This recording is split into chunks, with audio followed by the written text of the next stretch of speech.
Y hoy reiniciaron las clases oficialmente y en Asunción y área metropolitana el Ministerio de Educación y Cultura restituyó el almuerzo escolar para 28.000 niños. Sin embargo, muchos de ellos no comieron todo el menú. Patricia Ginzo tiene los detalles. Y luego de verificar el resultado del servicio del almuerzo escolar, el Ministerio de Educación constató que varios niños rechazaron parte del almuerzo porque no tocaron las verduras y hortalizas. Ante esto, la ministra Marta Lafuente anunció que iniciarán una campaña de concientización alimenticia para instruir hábitos saludables a los niños. Los niños retornaron este lunes a clases. Al mismo tiempo, el almuerzo escolar llegó y la ministra Marta Lafuente se encargó personalmente de la verificación, pero esta vez no constató ninguna irregularidad con el servicio, sino con el hábito alimenticio de los alumnos. Hemos observado las sobras y bueno, el pollo han comido íntegramente, no así todas las hortalizas y verduras, así que esa es una tarea para el cambio, digamos, de actitud hacia la nutrición. Ante esta situación, desde la cartera educativa realizarán algunas recomendaciones, según anunció la misma secretaria de Estado.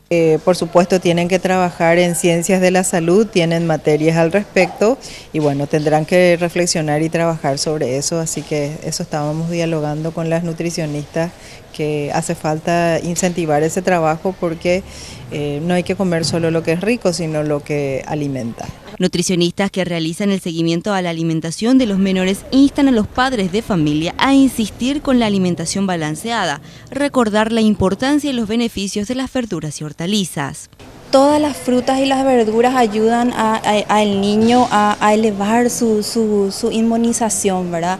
Nos dan más fuerza, nos dan más energía, nos dan más vitaminas, minerales, son todos esos beneficios que nos proveen las frutas, ¿verdad? Y que es importante que el niño que está en la etapa de crecimiento vaya consumiendo esos alimentos, ¿verdad? La empresa Comepar fue finalmente la adjudicada para prestar este servicio de almuerzo escolar a más de 30.000 niños de la zona de Asunción. Esto según datos oficiales del Ministerio de Educación.